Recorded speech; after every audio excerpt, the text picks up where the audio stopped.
नमस्कार प्रिय मित्रों, एक बार पुनः मेरे सभी प्यारे विद्यार्थियों का लाइव बैच के सभी एस्पायरेंट्स का बहुत बहुत दिल से स्वागत, अभिनंदन।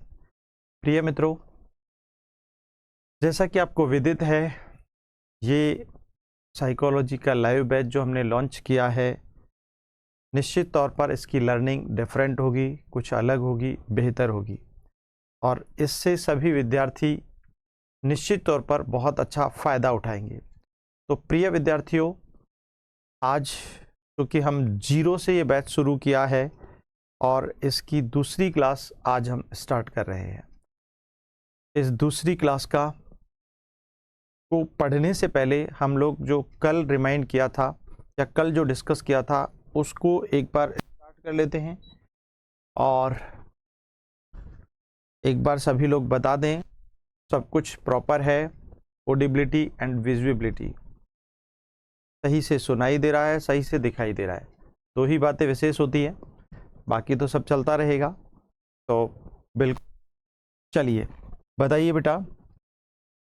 देखिए, कल हमने लाइव बैच डिस्कस करना शुरू किया, फिर उसके बाद हम लोगों ने एक अच्छी बात की कि भाई ये जो साइकोलॉजी वर्ड है, जिसे हिंदी में आप मनोविज्ञान कहते हैं, इसका पहला क्वेश्चन था ये साइकोलॉजी वर्ड जो हमें लिखा हुआ दिखता है वाकई किस भाषा का शब्द है। बिल्कुल मणिकांत, उमाशंकर, नर्मदा, मोस्ट वेलकम, स्वागत आपका। According to promise class non stop चलेगी, एक अच्छे सिलेबस डिस्कशन के साथ हम लोग डिस्कस करेंगे और ये मुझे विश्वास है हर एक बच्चे को एक एक पॉइंट, एक एक वर्ड खोपड़ी में इंसर्ट होगा। ये मेरा अपना कॉन्फिडेंस है, मेरी अपनी तकनीक है। तो जो साइकोलॉजी शब्द हम लिखा हुआ देखते हैं, सचमुच वो ये तो खुद तो अंग्रेजी भाषा का शब्द है, लेकिन इस अंग्रेजी भाषा साइकोलॉजी शब्द की उत्पत्ति की कल हमने बात की दूसरे क्वेश्चन में कि भाई साइकोलॉजी शब्द की उत्पत्ति किस भाषा से हुई है, तो इसका बेस्ट एंड परफेक्ट आंसर हमेशा ग्रीक होगा। ये ग्रीक को हिंदी कन्वर्जन हम लोग यूनानी के नाम से जानते हैं और ग्रीक और यूनानी जब नहीं मिले तो फिर आपको लैटिन के पास जाना होता है, अगर ये विकल्प हो। बहुत सारे लोगों को, बहुत सारे बच्चों को एक आदत पड़ी होती है कि सभी शब्दों की उत्पत्ति लगभग लैटिन से हुई है। दुनिया भर की गाइड बुक्स में दुनिया भर के टीचर्स, दुनिया भर के यूट्यूबर्स यही बताते और समझाते हैं, लेकिन नहीं, ऐसा नहीं है। क्योंकि अगर आपको ग्रीक भी विकल्प में दिख जाए, ऑप्शन में हो, और लैटिन भी ऑप्शन में हो, तो ऐसी स्थिति में आपको ग्रीक को हमेशा प्रायोरिटी पर रखना है, प्राथमिकता पर रखना है, क्योंकि बेस्ट आंसर इसका ग्रीक ही होता है। Is it clear? उसके बाद नेक्स्ट बात करते हैं। फिर हमने बात की इसकी उत्पत्ति की, हम कहानी पढ़ रहे थे कि ये जो वर्ड यहाँ पर साइकोलॉजी वर्ड है, वाकई ये ग्रीक और लैटिन से उत्पन्न हुआ और ग्रीक और लैटिन के दो वर्ड्स थे, जिसका पहला वर्ड था साइकी, जिसको हम लोग दो प्रोनाउंसिएशन के नाम से जानते हैं, या तो साइकी कहें या फिर साइके कहें। उसके बाद एक दूसरा वर्ड होता है आपका लोगस। क्लियर? तो ये दोनों की दोनों वर्ड्स ग्रीक वर्ड्स कहे जाते हैं और इसका बहुत अच्छा आपको एविडेंस, प्रमाण पेज नंबर 1 पर 11th NCERT में भी मिल जाएगा, जो सबसे प्रामाणिक पुस्तक है, सबसे ऑथेंटिक बुक है। क्योंकि आप अगर सुप्रीम कोर्ट तक भी ऐसे किसी प्रश्न को लेकर, विवादास्पद प्रश्न को लेकर आप वहां जाते हैं, तो वह भी उन गवर्नमेंट बुक्स को, उन NCERT की बुक्स को सबसे पहले प्रायोरिटी पर रखकर निश्चित रूप से एक जजमेंट देता है। तो फिर कहीं कोई दिक्कत वाली बात ही नहीं है, क्योंकि मैं पूरा NCERT आपको पढ़ाने वाला हूँ, तो आपको मज़ा आएगा। निश्चित तौर पर सभी शिक्षक भर्ती परीक्षाओं को हम लोग टारगेट कर रहे हैं, चाहे वो PGT हो, TGT हो, PRT हो, BS टेट हो, UP टेट हो, CTET हो, ग्रेड 1, 2, 3 हो, ठीक है, इवन PTI ग्रेड हो 1, 2, 3, उन सभी एग्जाम्स को हम लोग टारगेट कर रहे हैं, कोई प्रॉब्लम नहीं है। ठीक है, चलिए बेटा। तो उसके बाद फिर हम लोगों ने बात की कि इस साइकी और साइकी का जो प्रोनाउंसिएशन आपको मिला, इसका मीनिंग आत्मा से लिया गया, लेकिन मैंने आपको एक बात और समझाई कि 17वीं सदी के लोग इस साइकी और साइके का प्रोनाउंसिएशन आत्मा से नहीं लगाकर मन से लगाने लगे। इसी प्रकार 19वीं सदी के जो मनोविज्ञानी थे उन्होंने इसका संदर्भ, इसका रिलेशन किससे जोड़ दिया? चेतना के साथ जोड़ दिया। इसी प्रकार 20वीं सदी के लोगों ने इसका रिलेशन व्यवहार यानी बिहेवियर के साथ जोड़ दिया। क्लियर? लेकिन लोगस का मीनिंग सेम रहा सभी में, सभी एराज में। क्या रहा? स्टडी या फिर साइंस। इसीलिए वी कैन से आत्मा का अध्ययन या आत्मा का विज्ञान, इस विषय को नाम मिला, ख्याति मिली। कब? 16वीं सदी में। आगे चलकर इसे मन मस्तिष्क का अध्ययन करने वाला विषय या फिर इसे चेतना का विषय, चेतना का अध्ययन करने वाला विषय या फिर इसे व्यवहार का अध्ययन करने वाला विषय आगे चलकर माना गया। यहाँ तक हम लोगों ने कल डिस्कस कर लिया था। अब आगे की कहानी शुरू होती है यहाँ से। एक मनोविज्ञानी है जिनका नाम है एबिंगहॉस। Ebbinghaus, Ebbinghaus. एबिंगहॉस की जब बात आती है तो ये वाकई जर्मनी के रहने वाले थे। कहाँ के रहने वाले थे बेटा? जर्मनी के।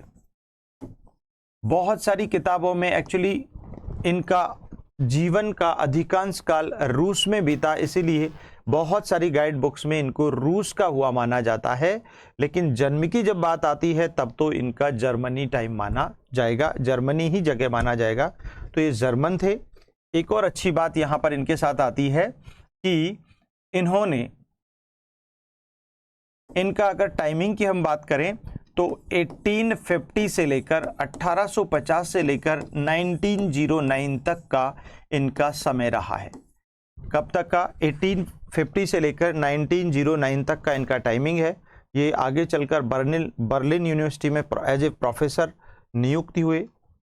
ठीक है। एक अच्छी बात इनके संदर्भ में पढ़ी जाती है, इन्होंने यहाँ पर लगभग 2300, लगभग 300 यानी 2300 वर्ड्स, शब्दों का, वर्ड्स या शब्दों का प्रयोग मनोविज्ञान में किया है।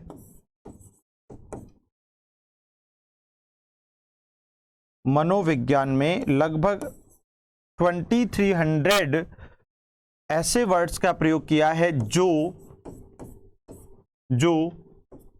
व्यर्थ हैं,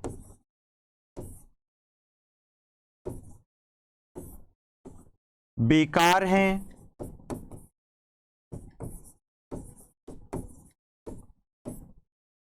रूड हैं,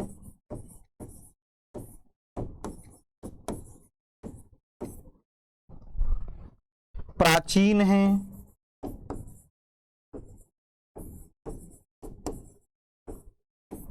आउटडेटेड हैं। यानी जो निश्चित तौर पर जिनका प्रयोग आजकल किया ही नहीं जाना चाहिए, ऐसे उन लगभग 2300 बेकार शब्दों का प्रयोग जर्मन मनोविज्ञानी एबिंगहॉस ने मनोविज्ञान में किया है। एक बार ऐसा क्वेश्चन पूछ लिया गया, सीधा डायरेक्ट क्वेश्चन उठाया गया, मनोविज्ञान में व्यर्थ के शब्दों अथवा बेकार शब्दों का प्रयोग किसने किया था? तो आपका आंसर हो जाएगा एबिंगहॉस ने।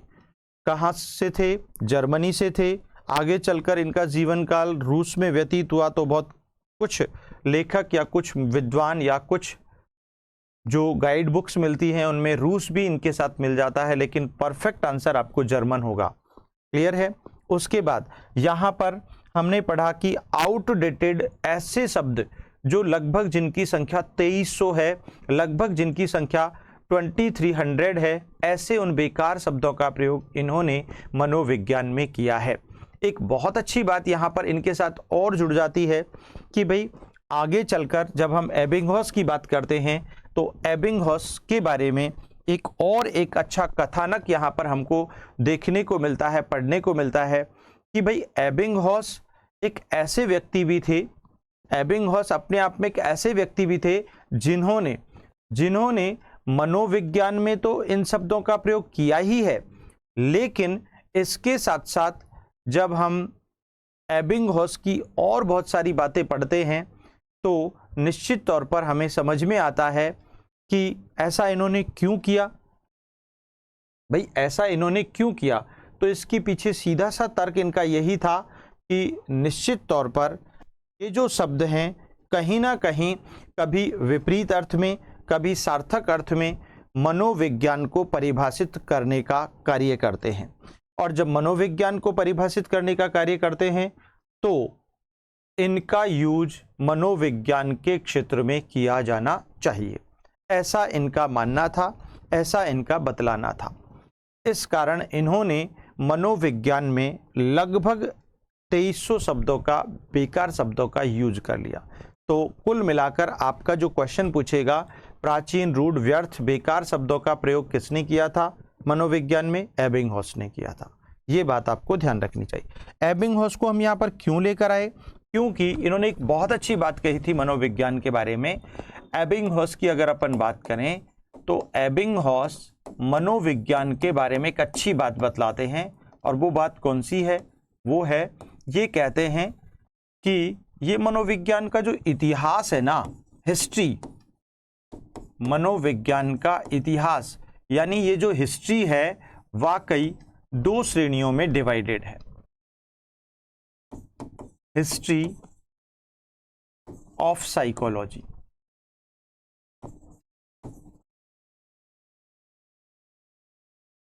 हिस्ट्री ऑफ साइकोलॉजी की हम लोग बात कर रहे हैं यहाँ पर। तो मनोविज्ञान का इतिहास वाकई 2 श्रेणियों में डिवाइडेड है। बहुत सारी बुक, बहुत सारे लेखक, बहुत सारे विद्वान ऐसा बतलाते हैं कि मनोविज्ञान का इतिहास तो 4 श्रेणियों में बटा हुआ है। मतलब उन एराज को जब 16वीं सदी, 17वीं सदी, 19वीं सदी और 20वीं और 21वीं सदी की जब बात की जाती है तो उन 4 कालों में, 4 कालखंडों में मनोविज्ञान के इतिहास को लोग डिवाइड कर देते हैं। ये गलत है, ये बिल्कुल गलत आंसर है, क्योंकि वो तो मनोविज्ञान की विकास यात्रा है, वो तो मनोविज्ञान के विकास के आयाम हैं, वो तो मनोविज्ञान की विकास की अवस्थाएं हैं, ना कि मनोविज्ञान का इतिहास। मनोविज्ञान का इतिहास तो 2 श्रेणियों में बटा हुआ है। जो पहली श्रेणी है आपकी, वो है पूर्व वैज्ञानिक काल। पहली श्रेणी कौन सी है? पूर्व वैज्ञानिक काल। पूर्व वैज्ञानिक काल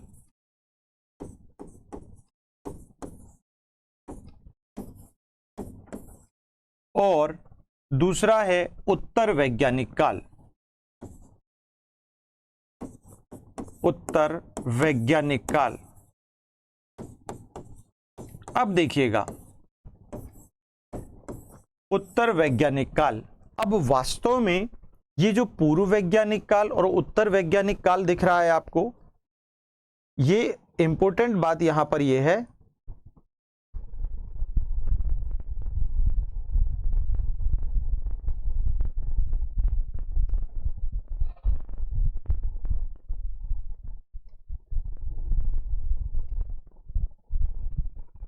अच्छा, ओके,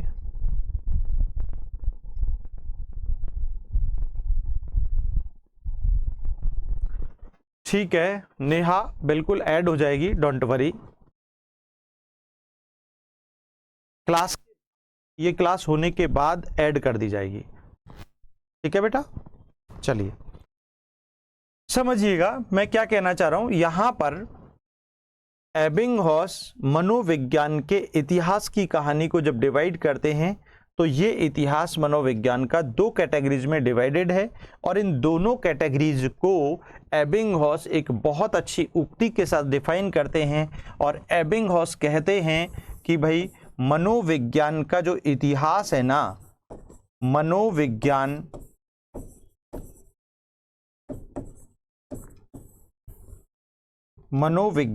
का इतिहास बहुत छोटा है, इतिहास बहुत छोटा है। बहुत छोटा है,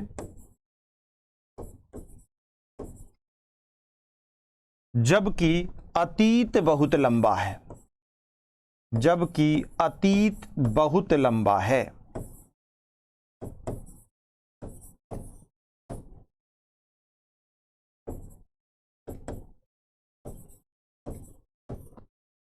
ये देखिएगा यहां पर ओवरऑल ये क्वेश्चन भी ऑलरेडी अच्छे लेवल के एग्जाम्स में पुटअप किया जा चुका है।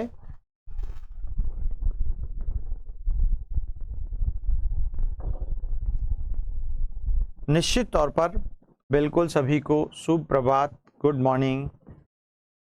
देखिएगा ये क्वेश्चन ऑलरेडी पुटअप किया जा चुका है कि ऐसे कौन मनोविज्ञानी हैं जो मनोविज्ञान के इतिहास को बहुत छोटा कहते हैं और मनोविज्ञान के अतीत को बहुत लंबा कहते हैं। तो बात यहां पर यह आती है, ओवरऑल ये कहने वाले व्यक्ति आपके एबिंगहॉस हैं। कौन है प्रिय मित्रों? एबिंगहॉस। तो ओवरऑल एबिंगहॉस के अनुसार जब हम मनोविज्ञान का इतिहास डिस्कस करेंगे तो हमारे जहन में एक ही बात आती है, और वो बात सिर्फ इतनी सी है कि मनोविज्ञान का इतिहास बहुत छोटा है परंतु अतीत बहुत लंबा है। तो ये सब कुछ ये कहने वाले व्यक्ति, मनोविज्ञान के इतिहास को छोटा बताने वाले और अतीत को लंबा बताने वाले व्यक्ति एबिंगहॉस है, जिनका संबंध जर्मनी से है। याद रखना 1850 में इनका जन्म हुआ, 1909 में इनकी डेथ हो गई थी। चलिए, लगभग 2300 बेकार शब्दों का प्रयोग इन्होंने किया है। अब देखो यहां पर दो बातें हैं। हम लोग बात कर रहे थे एबिंगहॉस की, मनोविज्ञान का ये जो इतिहास है ना, इतिहास बहुत छोटा है। ये एक अच्छी बात थी यहां पर, इतिहास बहुत छोटा है।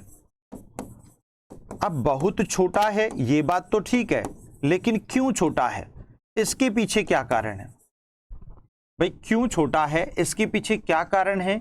अतीत बहुत लंबा है। डायरेक्ट ऐसे कैसे डेफिनेशन आ चुकी है ऑलरेडी, और किसी भी एग्जाम में पुनः आ सकती है, फिर आ सकती है। ठीक है बेटा, चलिए, अतीत बहुत लंबा है। अब एक क्वेश्चन यहां पर दो बन जाते हैं हमारे पास। पहला क्वेश्चन तो ये है कि भाई ये अतीत और इतिहास होता क्या है? What about history? हिस्ट्री क्या है और अतीत क्या है? इतिहास क्या होता है और अतीत क्या होता है? पहला प्रश्न बेटा, इतिहास से सीधा अभिप्राय वे भूतकालीन घटनाएं, वे पास्ट इवेंट्स,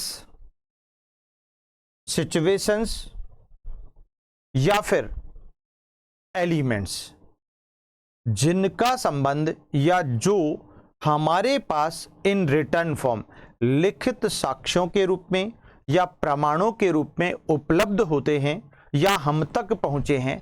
फॉर एग्जाम्पल, अगर आपके पास कोई भी बुक आज आप पढ़ रहे हो तो वो लिखित में है, वो रिटर्न फॉर्म में है, और वो आपके पास कैसे आकर पहुंची? आपके पूर्वजों ने, हमारे एंसेस्टर्स ने उसको प्रमाणित किया, उसको ऑथेंटिसिटी प्रोवाइड की, उसके बाद वो आप तक और हम तक पहुंची।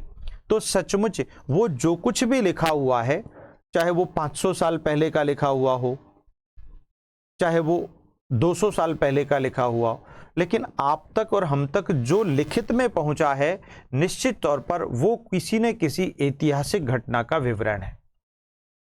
ठीक है, तो वास्तव में इतिहास वही है जिसके लिखित साक्ष्य और प्रमाण हम तक पहुंचे हैं, या आज हम जिनको लिखित और तथ्यों, लिखित प्रमाणों के रूप में, तथ्यों के रूप में, एविडेंसेस के रूप में आज पढ़ रहे हैं, दैट इज कॉल्ड हिस्ट्री, वो इतिहास है। और ठीक ऐसे ही मनोविज्ञान का इतिहास बेटा, निश्चित तौर पर मनोविज्ञान का इतिहास 16वीं सदी से प्रारंभ होता है।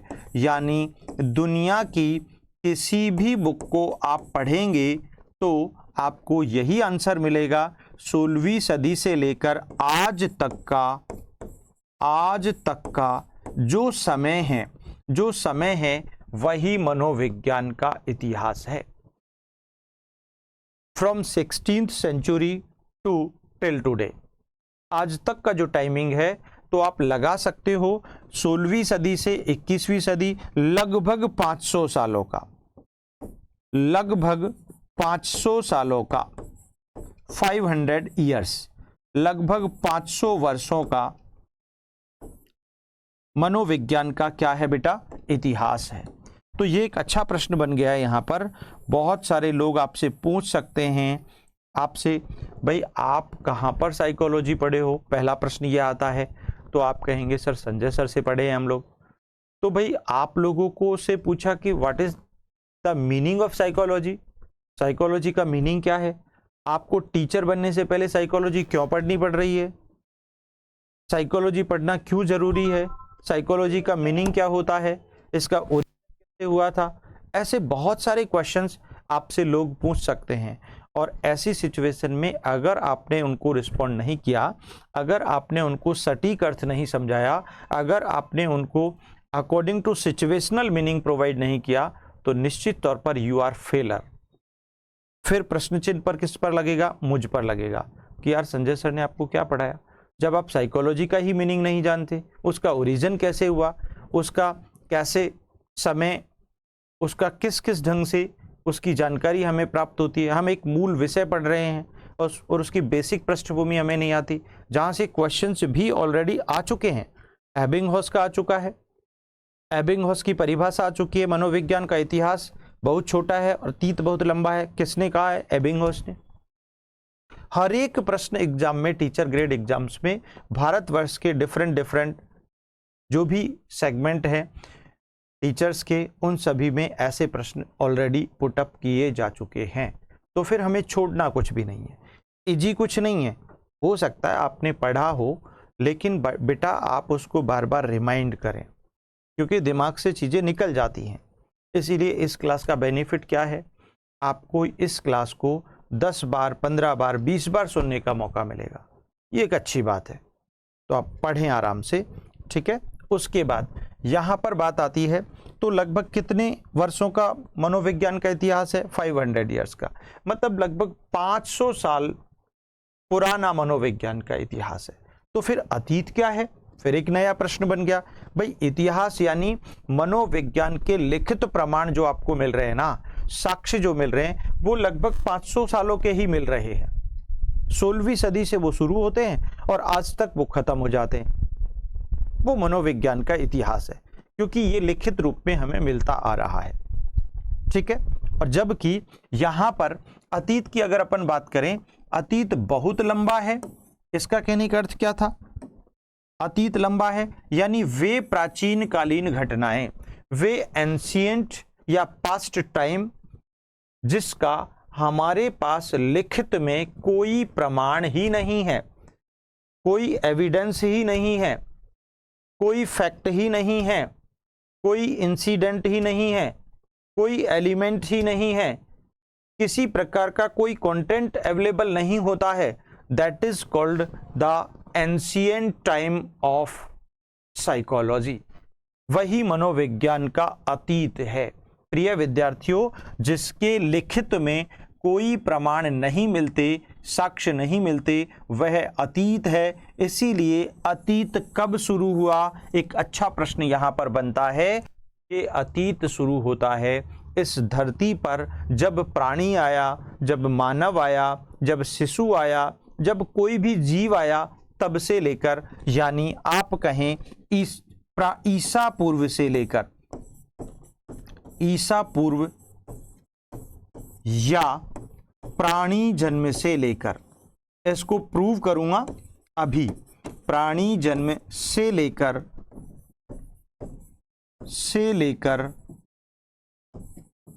16वीं सदी तक, से लेकर 16वीं सदी तक,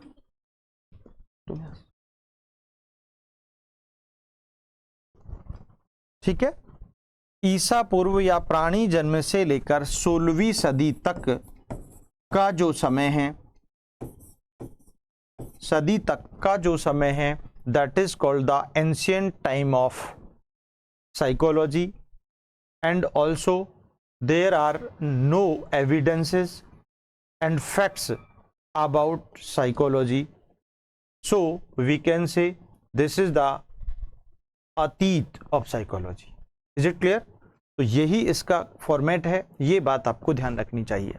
तो बेटा चूंकि 16वीं सदी के बाद तो मनोविज्ञान का इतिहास शुरू हो जाता है।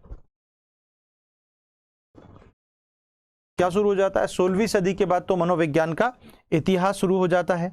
ठीक है, चलिए, तो ये बातें मुझे विश्वास है यहां तक आपको समझ में आ गई होगी। क्लियर है बेटा? चलिए आगे की कहानी अब शुरू होती है। तो ये बहुत अच्छा कॉन्सेप्ट था, चूंकि अब ऐसा क्यों कहा गया कि मनोविज्ञान का इतिहास लिखित रूप में हमें सिर्फ 500 सालों का मिला, वो कहानी अब शुरू होगी। और ऐसा क्यों मिला कि अतीत बहुत लंबा है, इन दोनों बातों को एक बहुत अच्छी स्टोरी के साथ, बहुत अच्छे कंसेप्ट के साथ प्रूव कर रहा हूं। लेकिन किसने कहा था ये आपको पता चल गया है, एबिंगहॉस ने। एबिंगहॉस का ऐसा मानना था, एबिंगहॉस ही इस बात के क्या हैं? समर्थक हैं। तो ये एबिंगहॉस के अनुसार है मनोविज्ञान का इतिहास और अतीत। ये बात आपको विशेष खोपड़ी में सेट कर लेनी चाहिए। अब सुनो, शुरू होता है मनोविज्ञान का जबरदस्त टॉपिक। देखिए बेटा, यहां पर अब पहली बात आती है कि मनोविज्ञान, ये जो साइकोलॉजी वर्ड है, ये जो साइकोलॉजी वर्ड है, अब खोपड़ी में सेट करते जाना एक एक चीज को। ये जो साइकोलॉजी शब्द है या वर्ड है, जिसे आप हिंदी में मनोविज्ञान कहते हैं, मनोविज्ञान कहते हैं, ये शब्द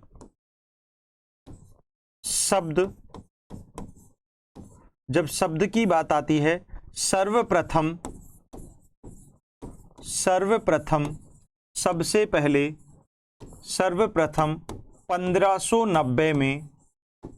1590 में प्रयोग किया गया।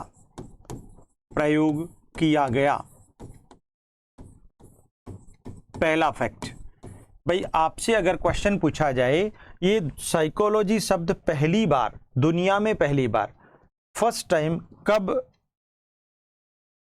प्रयुक्त किया गया, कब इसका यूज किया गया, किसने किया था, वो भी हम लोग डिस्कस करेंगे। तो 1590 में इस वर्ड का पहली बार प्रयोग हुआ। भाई किसने किया था? प्रिय मित्रों, 1590 में सबसे पहले इसका प्रयोग, यानी प्रयोगकर्ता अगर हम पढ़ें तो प्रयोगकर्ता रूडोल्फ गोइकल थे। कौन थे प्रिय मित्रों? रूडोल्फ गोइकल। रूडोल्फ गोइकल थे। ठीक है, रूडोल्फ गोइकल का संबंध, ये यूनानी दार्शनिक थे। ये क्या थे बेटा? यूनान के रहने वाले थे, और इसीलिए इनको यूनानी कहा गया। और मूल रूप से ये एक दार्शनिक थे, ये एक फिलोसफर थे।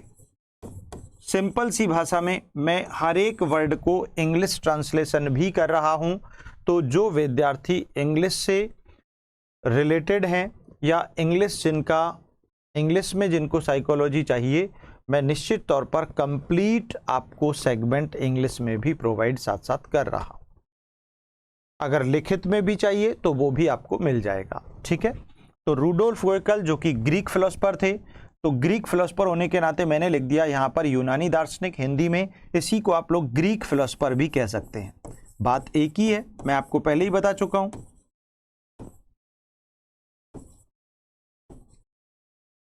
ठीक है, अच्छा चलिए आगे बढ़ते हैं हम लोग बेटा। तो यहां पर रूडोल्फ गोइकल ने एक फेमस बुक लिखी थी, इनकी प्रसिद्ध पुस्तक थी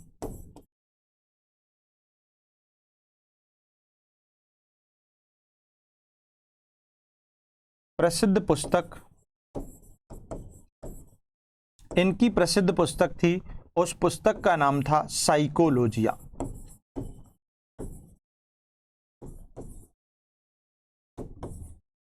ये प्रसिद्ध पुस्तक जो साइकोलॉजिया थी, इसी प्रसिद्ध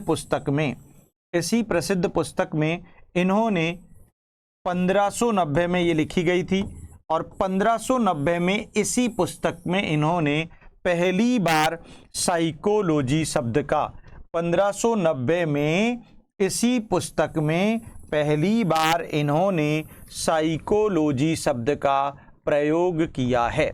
ध्यान रखना है आपको, यानी रूडोल्फ गोइकल जो कि ग्रीक फिलोसोफर थे, इन्होंने फर्स्ट टाइम पहली बार इस वर्ड का प्रयोग अपनी फेमस बुक साइकोलॉजिया में 1590 में किया था। कब किया था? 1590 में किया था।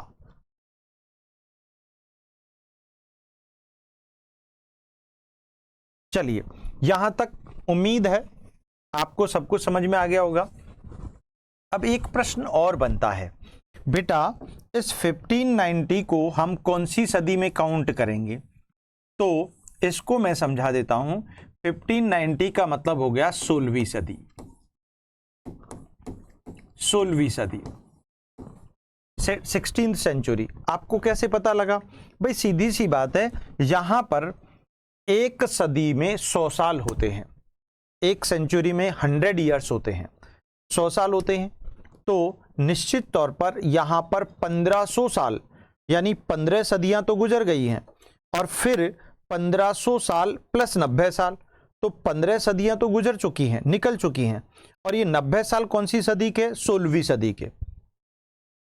भाई अगर यहां पर 1301 भी होता तो 1301 को हम 14वीं सदी कहते, 1501 होता तो भी 16वीं सदी कहते, क्योंकि 1300 साल तो निकल चुके हैं, यानी 13 सदियां पूरी हो चुकी।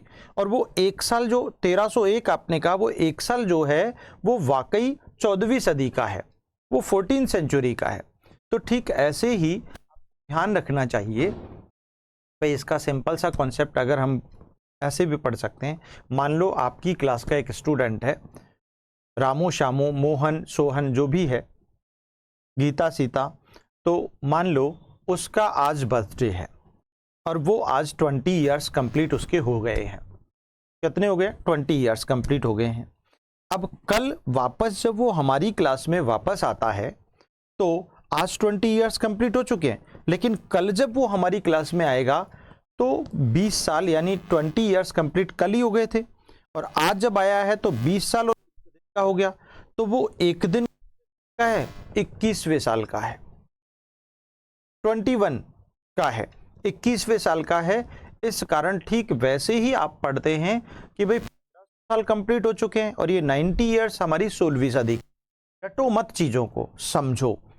Because of you are the next teachers, because of आपको अपने बच्चों को ऐसे, जिस स्कूल में आप जाने वाले हैं वहां पर वो बच्चे छोटे होंगे, चीजों को अंडरस्टैंड करो, अच्छे एग्जाम्पल्स को रिलेट करो अपनी लाइफ से, बच्चों की लाइफ से, तो साइकोलॉजिस्ट आप कहलाएंगे, तो एक अच्छे टीचर आप कहलाएंगे, एक बेस्ट टीचर आप बनेंगे, एक आइडियल टीचर आप बनेंगे निश्चित तौर पर। तो ये आपको बात ध्यान में रख लेनी चाहिए कि 16वीं सदी।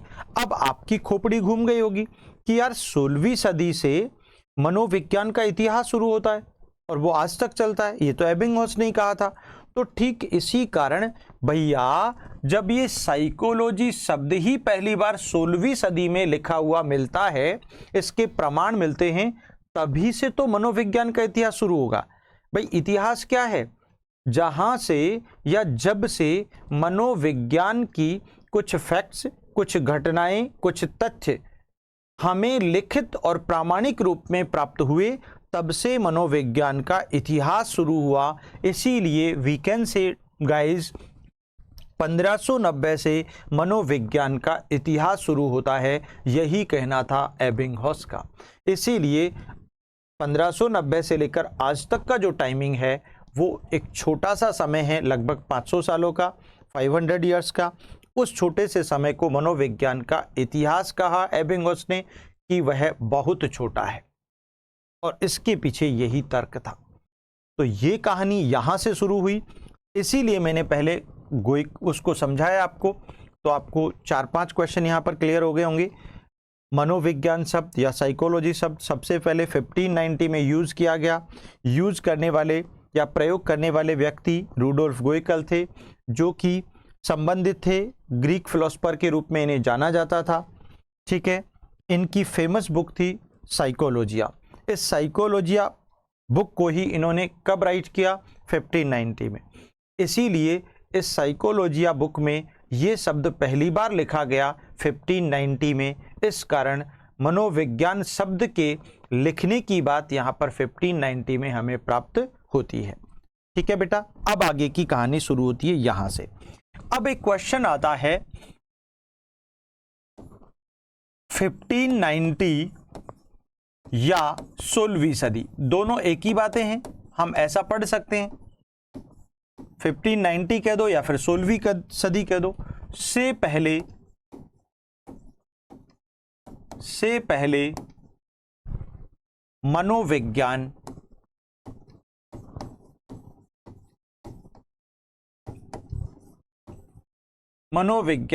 था या नहीं, क्वेश्चन मार्क।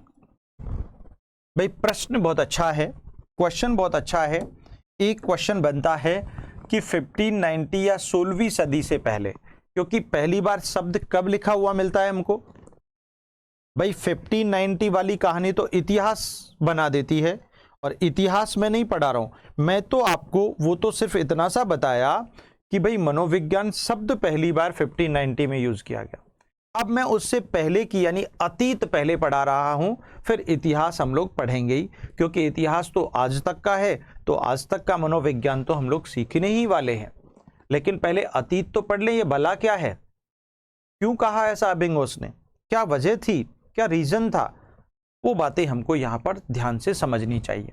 तो देखो बेटा, 1590 या 16वीं सदी से पहले मनोविज्ञान था या नहीं, एक अच्छा और जबरदस्त प्रश्न बन गया। और आपके हिसाब से इसका आंसर क्या होना चाहिए? निश्चित रूप से था, यस था, ये आपका आंसर आ गया। मनोविज्ञान तो था, लेकिन किस रूप में था, ये एक नया प्रश्न बन गया। तो यहां पर इसको हम लोग ऐसे पढ़ेंगे, मनोविज्ञान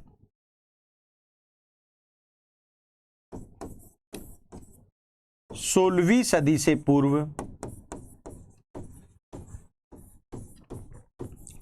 से पहले, बिफोर 16th सेंचुरी से पहले दर्शन शास्त्र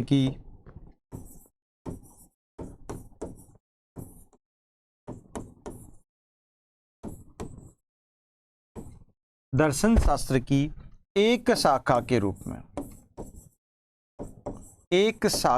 रूप में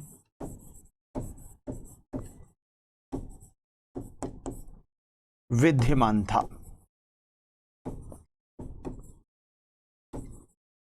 अब देखो, एक अच्छा प्रश्न यहां पर आ गया आपके सामने। क्या क्वेश्चन है, इसको आपको ध्यान से पढ़ना चाहिए कि भाई 16वीं सदी से पहले मनोविज्ञान, लेकिन किस रूप में था? A branch of philosophy. A branch of philosophy, आप इसे कह सकते हैं a branch of philosophy.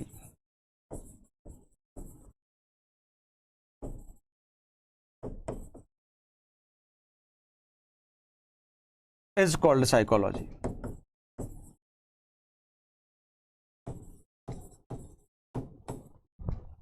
In before 16th century, simple सी भाषा में आप ऐसे समझ सकते हो। मतलब यहां पर 16वीं सदी से पहले मनोविज्ञान क्या था? एक शाखा के रूप में विद्यमान था। और बेटा इस शाखा को भी एक नाम से जाना जाता था। और ये नाम क्या था? इस शाखा का नाम मैं तीर का निशान ले जाके एरो से समझा रहा हूं, मानसिक दर्शन या मनोदर्शन। मानसिक दर्शन या फिर मनोदर्शन के नाम से इसे पढ़ा और जाना जाता था।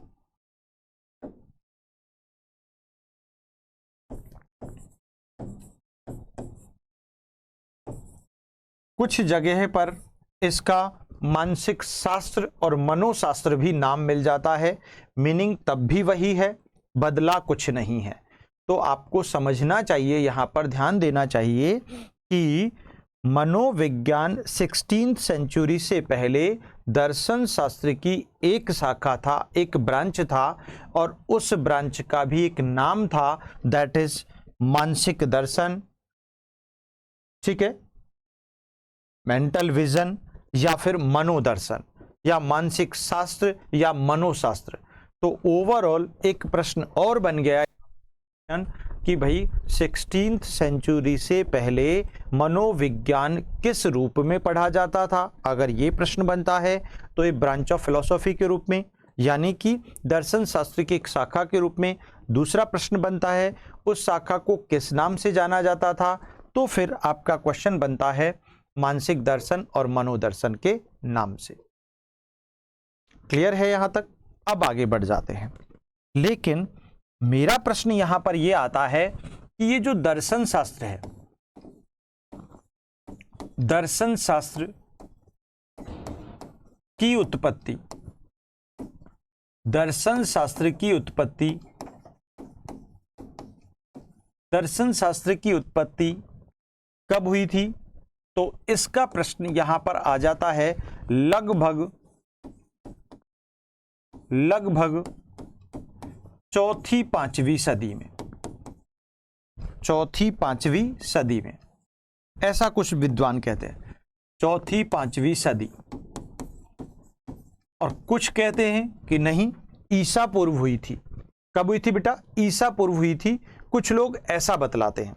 तो ऐसी स्थिति में जब हम बात करते हैं यहां पर, तो आपको समझ में आ रहा होगा, आपने पढ़ा होगा कि यार चौथी पांचवी सदी के आसपास का टाइमिंग, लगभग तीसरी चौथी के आसपास का टाइमिंग आपका किसका माना जाता है? अरस्तु का माना जाता है, प्लेटो का माना जाता है, सोक्रेट्स का माना जाता है। तो उस टाइम के आसपास ये लोग हुए और इन्होंने दर्शन शास्त्र के उन कंसेप्ट्स को, दर्शन शास्त्र की अवधारणाओं को दुनिया के सामने रखा। इस आधार पर इन सभी फिलोसफर्स में से एक व्यक्ति हुए एरिस्टोटल, अरस्तु, जो कि यूनानी दार्शनिक थे। और इन अरस्तु को ही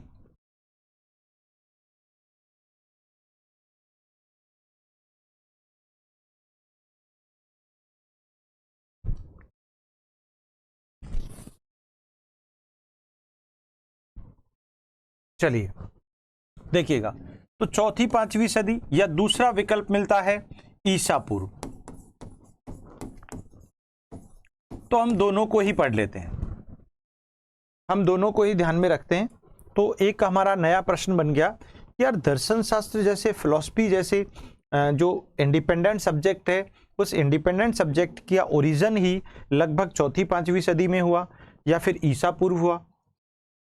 तो फिर एक प्रश्न बन गया, तो फिर एक नया क्वेश्चन बन गया कि भाई मनोविज्ञान, मनोविज्ञान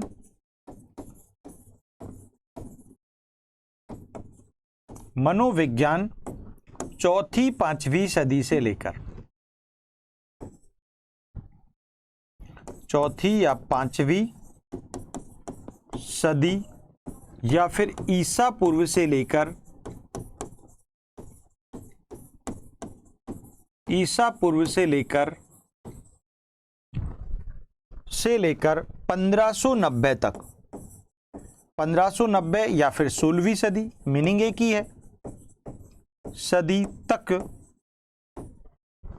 देखिएगा, ये आपको जो मैं बोर्ड पे पढ़ा रहा हूं, इसकी पीडीएफ भी आपको आपकी एप्लीकेशन पर मिल जाएगी। इसकी आप बिल्कुल चिंता ना करें। और इसके अलावा शानदार मेरे हैंड रिटन नोट्स भी आपको मिल जाएंगे। तो दो प्रकार के नोट्स हो गए आपके पास। फिर इसके अलावा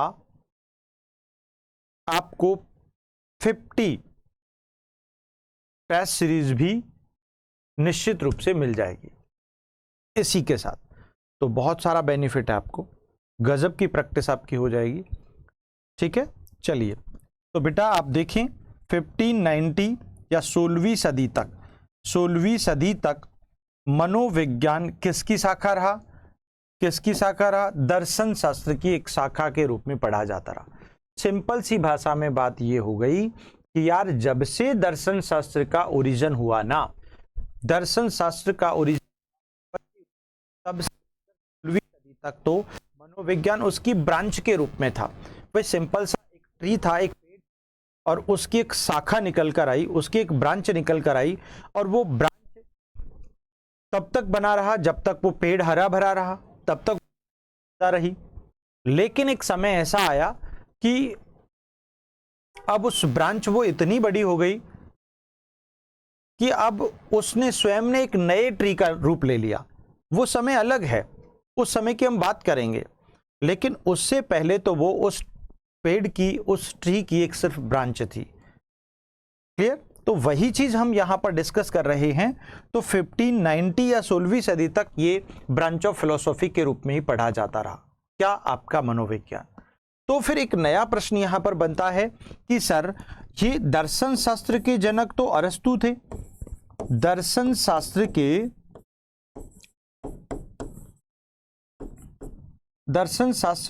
के जनक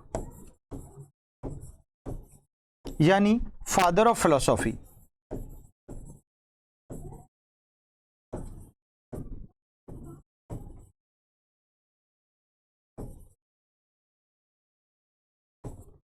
फादर ऑफ फिलोसॉफी कौन है? अरस्तु है। अरस्तु,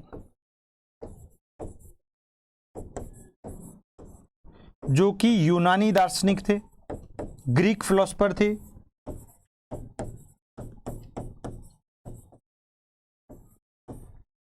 यानी दर्शन शास्त्र के जनक कौन है भाई? अरस्तु हैं। दर्शन शास्त्र के जनक कौन है? अरस्तु हैं। आगे चलकर एक नया प्रश्न बनेगा, और आपका मनोविज्ञान भी दर्शन शास्त्र की एक शाखा था। तो फिर एक प्रश्न बनता है कि सर, वाकई दर्शन शास्त्र के जब पिता जनक हैं तो मनोविज्ञान के जनक भी पिता हो गए, और बात बिल्कुल सही है, लेकिन ऐसा क्यों? वो बातें हम लोग करेंगे आगे। अब देखिए यहां पर, तो फिर ये सारे प्रश्न यहां पर आ गए, इतना सब कुछ यहां तक समझ लिया। अब एक नया प्रश्न ये बनता है कि सर देखिए, फिर एक नया क्वेश्चन ये बनता है, तो क्या चौथी पांचवी सदी या ईसा पूर्व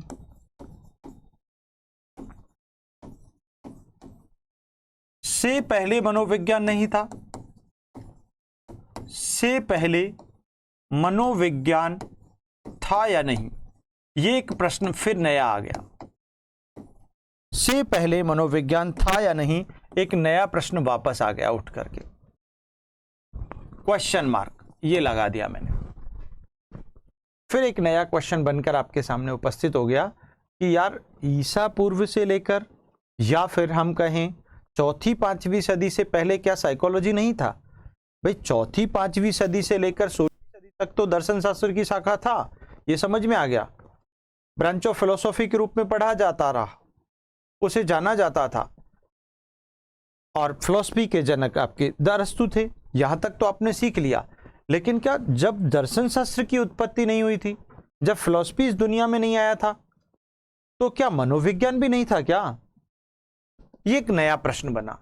तो प्रिय विद्यार्थियों, जब बात मनोविज्ञान के दृष्टिकोण की आती है, जब बात मनोवैज्ञानिक निष्कर्षों की आती है, जब बात मनोविज्ञान के तथ्यों की आती है, जब बात मनोवैज्ञानिक विचारधाराओं की आती है, तो फिर एक जहन में एक प्रश्न घूमता है कि वास्तव में यार, ऐसा लगता है कि मनोविज्ञान तो चौथी पांचवी सदी से पहले भी रहा होगा, या फिर ईसा पूर्व से पहले भी रहा होगा, क्योंकि इसका सीधा संबंध मानव या प्राणी के तार्किक दृष्टिकोण, काल्पनिक दृष्टिकोण, वैचारिक दृष्टिकोण, बौद्धिक दृष्टिकोण, निष्कर्षात्मक दृष्टिकोण, भविष्यवाणी, वर्गीकरण, विश्लेषण, निर्णय आदि संदर्भों से लिया जाता है। इस कारण एक अच्छा प्रश्न यहां पर बन गया। बिल्कुल अर्चना, नमस्कार बेटा, स्वागत सभी का। जो भी बच्चे लाइव पढ़ रहे हैं, बहुत अच्छा। देखिए, इससे पहले मनोविज्ञान था, आंसर हो गया आपका यस, बिल्कुल था, 100% था।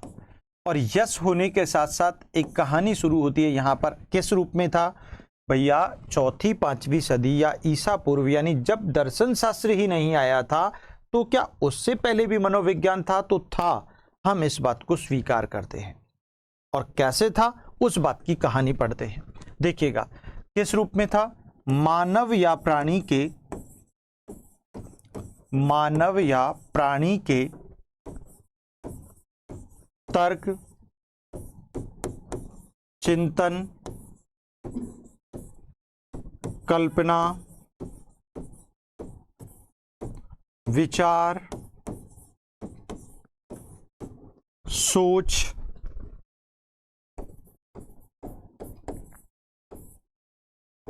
भविष्यवाणी,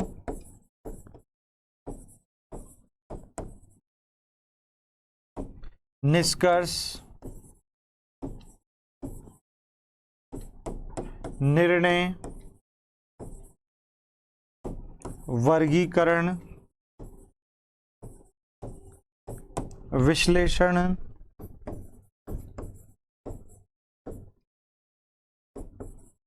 आदि अवधारणाओं के रूप में मनोविज्ञान मानव और प्राणी के साथ इस धरती पर, इस जहां में, इस संसार में आया, ऐसा मानना था।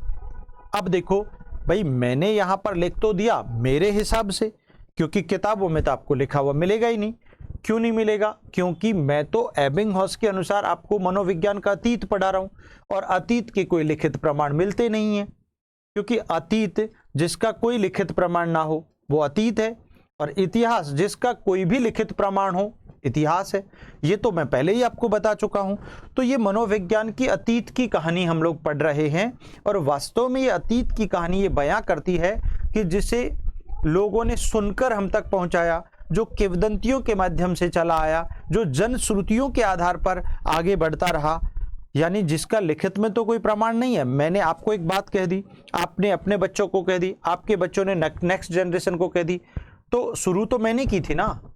और वो 5वीं और 6ठी पीढ़ी, 10वीं पीढ़ी, 12वीं पीढ़ी, 15वीं पीढ़ी, 100वीं पीढ़ी तक वो बात सुनते सुनते सुनते सुनते पहुंच गई, उसका कोई लिखित प्रमाण नहीं है।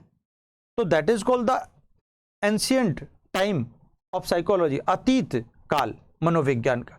यही तो एबिंगहॉस कहते हैं, मैं नहीं कहता, एबिंगहॉस कहते हैं।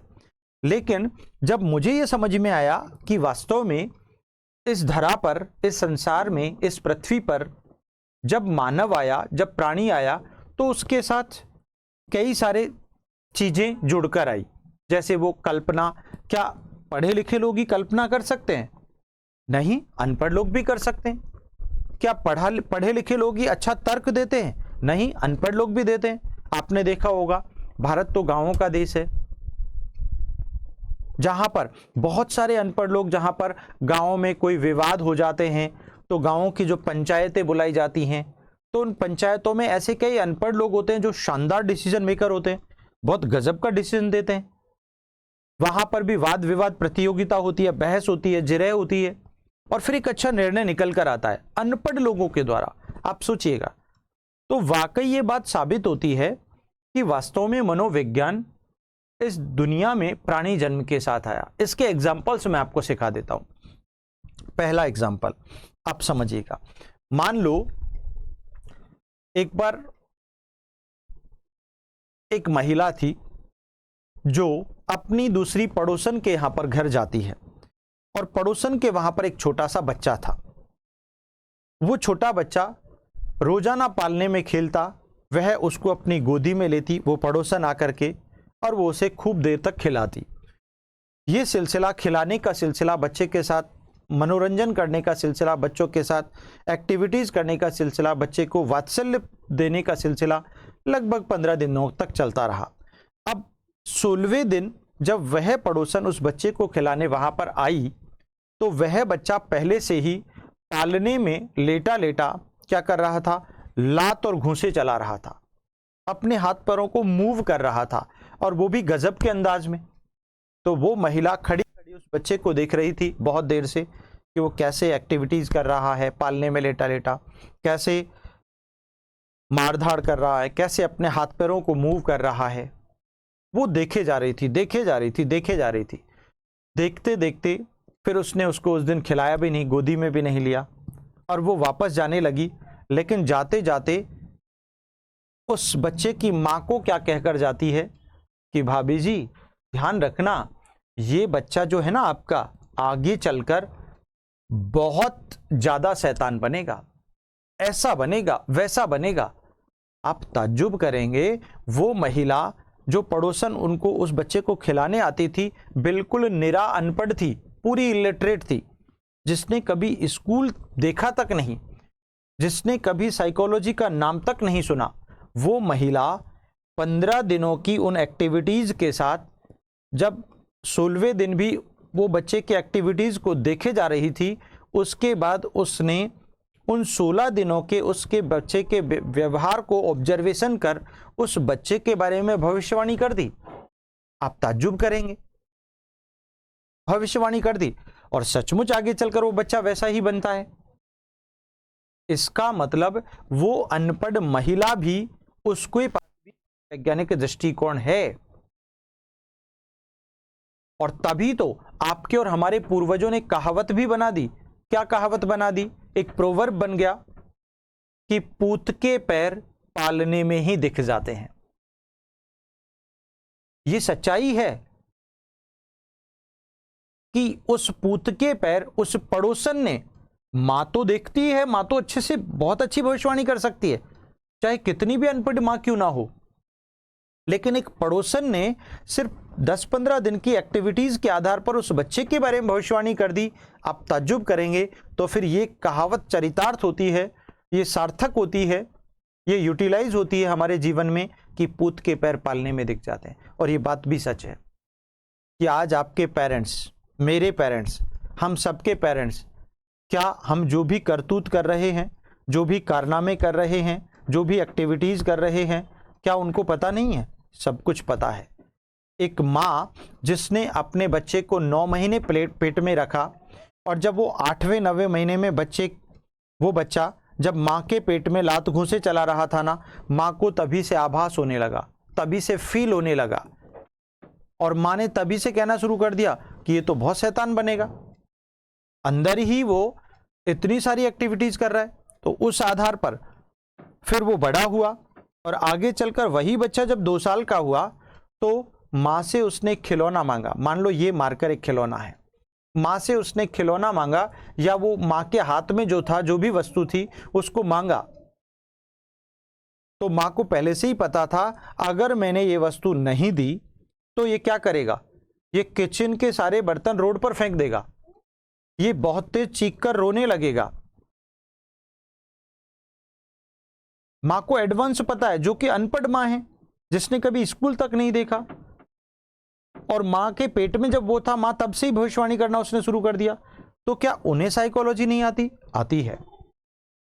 ये गलतफहमी बिल्कुल निकाल देना कि आप लोग पढ़ रहे हैं, आप टीचर ग्रेड की तैयारी कर रहे हैं, आप सिर्फ एग्जाम पास करने की तैयारी कर रहे हैं। आपका टारगेट उस एग्जाम को क्रैक करना है। अदरवाइज साइकोलॉजी तो उन अनपढ़ लोगों को भी आती है। हमारे दादाजी, हमारी दादी माँ, हमारे पापा, हमारे पेरेंट्स, वो भी बहुत अच्छा तर्क देते हैं, बहुत अच्छी भविष्यवाणी कर सकते हैं, बहुत अच्छा निर्णय लेते हैं, बहुत अच्छा चीज़ों को समझते और सोचते हैं उनके बारे में। तो क्या उन्हें मनोविज्ञान नहीं आता? आता है। तो इसका मतलब आज हम जो गुल खिला रहे हैं, आज हम जो कारनामे कर रहे हैं, आज हम जो भी कर रहे हैं, क्या माता पिता को पता नहीं है? सब पता है। वो आपको बोलते नहीं है, वो मुझे बोलते नहीं है, क्योंकि उन्होंने तो जन्म से हमारी हर एक्टिविटी को जाना है। उन्हें सब पता है, हमें कैसा खाना पसंद है, हमें कैसे दोस्त पसंद है, हमें किस टाइप के कपड़े पसंद है, हमें क्या क्या क्या पसंद है। They know very well about ourselves. It's fact, ये सच है। तो क्या फिर मनोविज्ञान उनके पास नहीं है? है। फिर एक और एग्जाम्पल मुझे याद आता है। एक दिन क्या हुआ, मैं, बड़ा फेवरेट एग्जाम्पल है, एक दिन मैं एक गांव में गया घूमने के लिए। उस दिन बढ़िया फ्रेंच कट तो मैं रखता ही हूँ, यू नो वेरी वेल, और बढ़िया गूगल्स भी पहने हुए थे और अपने मुंह में पान भी खाया हुआ था, लगा हुआ था, और बड़े सूट बूट और टाई वाई में सेट था। फिर मैं जब वहाँ पर गया तो गांव की चौपाल पर, जहाँ पर गांव की पंचायतें वगैरह होती हैं, उस गांव की चौपाल पर कुछ अनपढ़ लोग गांव के वहाँ पर बैठे हुए थे और कुछ आप जैसे पढ़े लिखे लोग भी थे। जब मैंने देखा कि वहाँ पर बहुत सारे लोग बैठे हैं तो मैं थोड़ा सा इतराकर इठलाकर चलने लगा और ऐसे अपने बालों में हाथ डाला उनको देख करके और गूगल को सेट किया ढंग से और उनके आगे जाकर पान का पीक थूक दिया। थू। आप ताज्जुब करेंगे उन लोगों ने मेरे बारे में क्या निर्णय दिया, क्या भविष्यवाणी की, देखो बड़े घर की बिगड़ी औलाद। मतलब उन्होंने इतनी सी एक्टिविटीज को देख करके मेरे बारे में एक ऐसा तथ्य प्रस्तुत कर दिया, एक ऐसा फैक्ट प्रस्तुत कर दिया जो वाकई मेरी लाइफ से बिल्कुल रिलेट कर रहा था।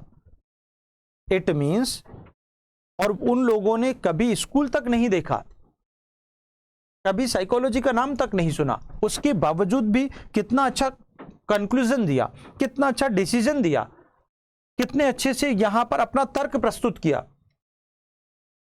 You know. और इसीलिए तो आप और हम लोग भी कहते हैं, कुछ लोग कहते हैं, आपने सुना होगा, क्या कहते सुना होगा कि अरे क्या बात करते हो भाई साहब, मैं तो लड़की की चाल से बता देता हूं वो किस खेत की मूली है और वो किस गली में जाएगी। क्या मतलब है इसका? इसका मतलब वही है कि वो अनपढ़ व्यक्ति भी आपकी चाल के बारे में एक बयां कर रहा है। निश्चित तौर पर आपकी चाल से आपको पहचान रहा है, तो कहीं ना कहीं उसके पास भी एक मनोवैज्ञानिक दृष्टिकोण विद्यमान है जो उसे जन्म से मिला है। फिर एक एग्जाम्पल मुझे याद आता है कि गांव में हम देखते हैं, भारतीय गांवों में, कि जो पशुपालक लोग हैं ना, वो अपने पशुओं को सुबह के टाइम उनका दूध आदि निकाल करके जंगल के लिए छोड़ देते हैं, खुला छोड़ देते हैं, और वो जंगल में घास फूस खा करके जब शाम को वापस अपने घर लौटते हैं तो वो पाते हैं, जब शाम को वो लौट रहे थे गोधूली वाला के समय, तब वो पाते हैं कि दिन में बहुत तेज बारिश हुई थी, और बारिश के कारण बीच में जहां पर वो आए तो रास्ता जो था वहां पर एक पानी का बहुत बड़ा बहाव क्षेत्र बन गया था, एक नाला बन गया था बड़ा, जहां से पानी बहुत तीव्र गति से बह रहा था। और वो पशु शाम को घर लौट रहे थे। उन पशुओं में सबसे आगे पशुओं का एक छोटा बच्चा चल रहा था, और बाकी पशु उस पशु के बच्चे की पीछे पीछे एक पंक्ति में चल रहे थे। अब क्या होता है, आप देखेंगे कि वो पशु का बच्चा जैसे उसने पानी का बहाव क्षेत्र देखा, वो बहुत बड़ा नाला देखा, तो वह रुका। पशु का बच्चा एक कदम वापस पीछे हटाया और वो उसके किनारे किनारे चल दिया। बाकी सारे पशु उसके पीछे पीछे पीछे पीछे चलने लगे।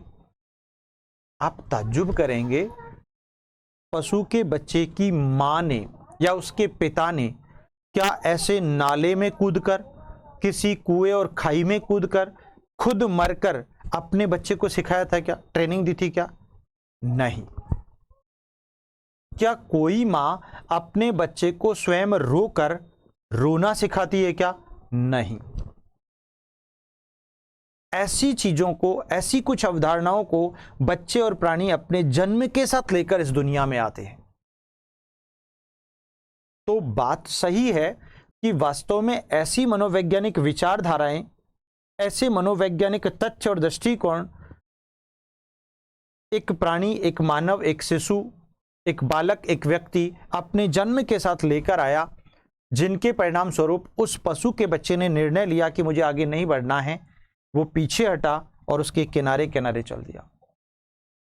इसका मतलब उस पशु के बच्चे के पास भी मनोवैज्ञानिक दृष्टिकोण, विचारधारा, निर्णयात्मक क्षमता, निष्कर्षात्मक क्षमता विद्यमान है। तो इस बात से यही बात साबित होती है, यह बात प्रूव होती है, जहां पर मैंने आपको एग्जाम्पल एक माँ का दिया, एक पड़ोसन का दिया, मैंने खुद का एग्जाम्पल दिया गांव की चौपाल का, उसके अतिरिक्त मैंने आपको एक पशु के बच्चे का एग्जाम्पल दिया, और मैं आपको एक और एग्जाम्पल दे देता हूं। एक बार एक पशुपालक के यहाँ एक गाय जो थी, वो उसके खूंटे पर, जहाँ पर उसको बांधा जाता है, जहाँ पर उसको रखा जाता है, वो उसके बंधी हुई थी उस खूंटे पर, और खूंटे पर बंधी बंधी वह चारों तरफ चक्कर काट रही थी, चक्कर काट रही थी, चक्कर काट रही थी। अब उसका मालिक आता है जो कि बिल्कुल निरा अनपढ़ था, और वो मालिक उस गाय के बारे में कयास लगाता है, विचार करता है कि शायद मेरी गाय को ये खाना पसंद नहीं है, ये जगह पसंद नहीं है। तो फिर क्या होता है, वह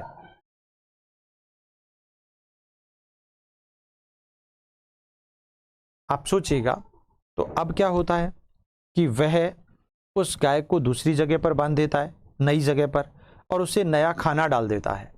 उसके बावजूद भी वो नहीं खाती, फिर भी दूसरी नई जगह पर चक्कर काटती है, चक्कर काटती है, चक्कर काटती है।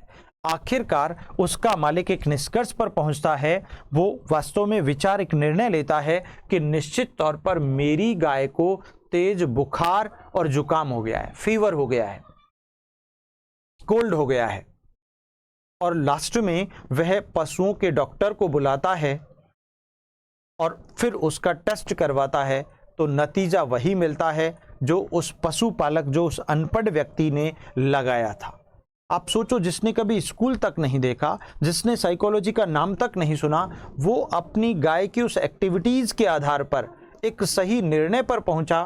That is called the psychological concept in it. उसके अंदर मनोवैज्ञानिक दृष्टिकोण विद्यमान है, मनोवैज्ञानिक विचारधारा वो अपने जन्म के साथ लेकर आया।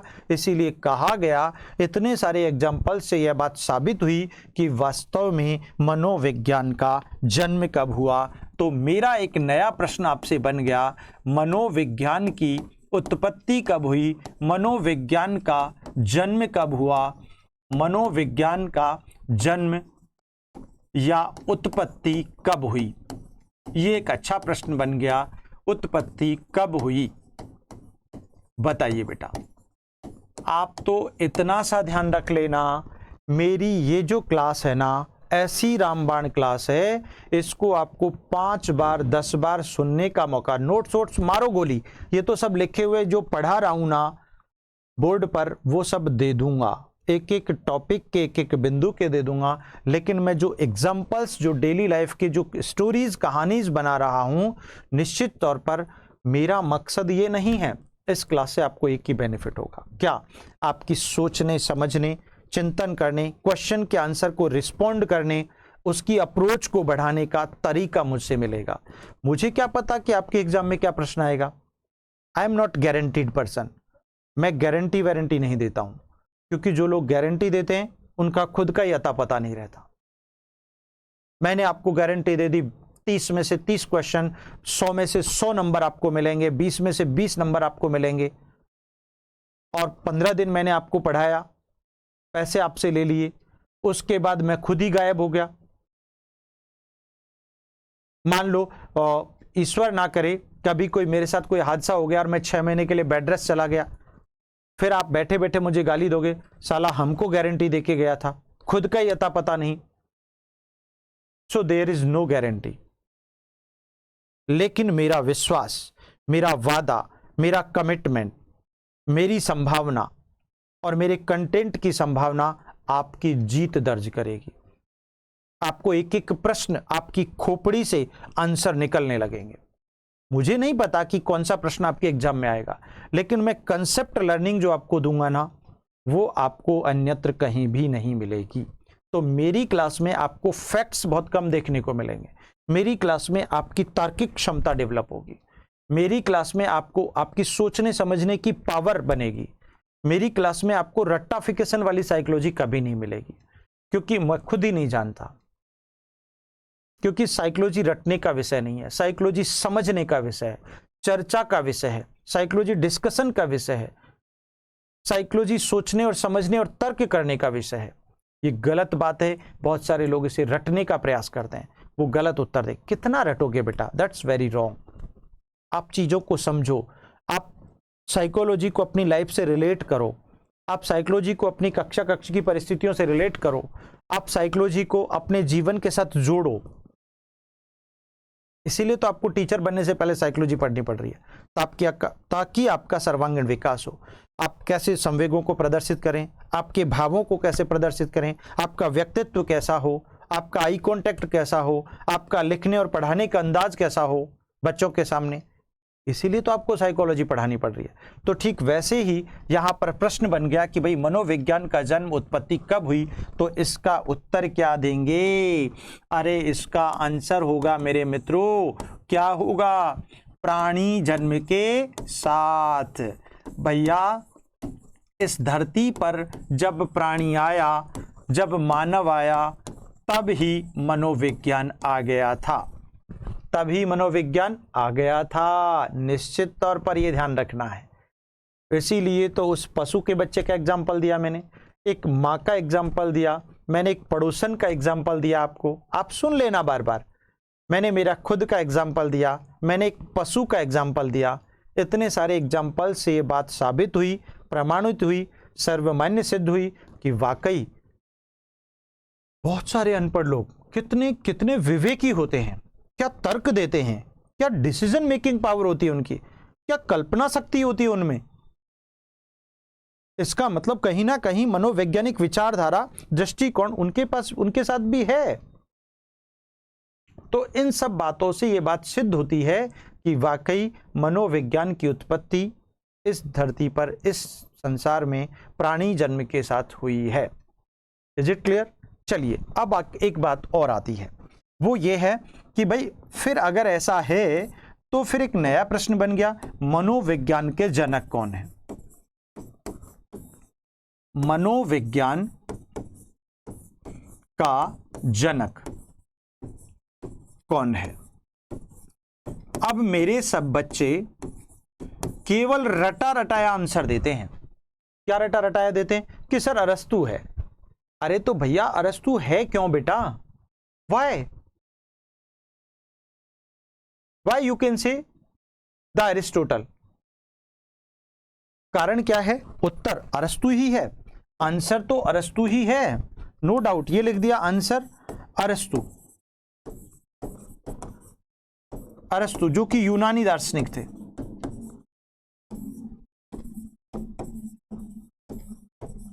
इट्स फैक्ट, कोई डाउट नहीं है, यूनानी दार्शनिक थे, अरस्तु ही हैं, ये बिल्कुल परफेक्ट है। लेकिन क्यों? क्योंकि अब क्योंकि में आप सीख लो यहां पर, क्योंकि इन सभी अवधारणाओं, क्योंकि इन सभी अवधारणाओं को, क्योंकि इन सभी अवधारणाओं को जो मैंने सर्किल किया है, इन सभी तर्क, चिंतन, कल्पना, विचार, निष्कर्ष, भविष्यवाणी, निर्णय आदि इन सभी अवधारणाओं को सबसे पहले दर्शन शास्त्र की एक शाखा के रूप में, दर्शन शास्त्र के जनक यही है, दर्शन शास्त्र की एक शाखा के रूप में लिपिबद्ध यानी लिखने का काम अरस्तु ने किया था। वापस सुनो, क्योंकि उपरोक्त सभी अवधारणाएं जो मैंने सर्किल की थी, उन सभी अवधारणाओं को सबसे पहले लिखने का काम अरस्तु ने किया था, वो भी दर्शन शास्त्र की एक शाखा के रूप में। इसी कारण मनोविज्ञान का जनक अरस्तु को कहा जाता है। किसको कहा जाता है बेटा? अरस्तु, एरिस्टोटल को कहा जाता है। ये बात खोपड़ी में सेट कर लो। हाँ, कई बार इनके लिए प्रश्न ऐसा भी बन जाता है, आदि जनक कौन है? आदि जनक, ठीक है, या फिर प्राचीन जनक पूछ ले आपसे,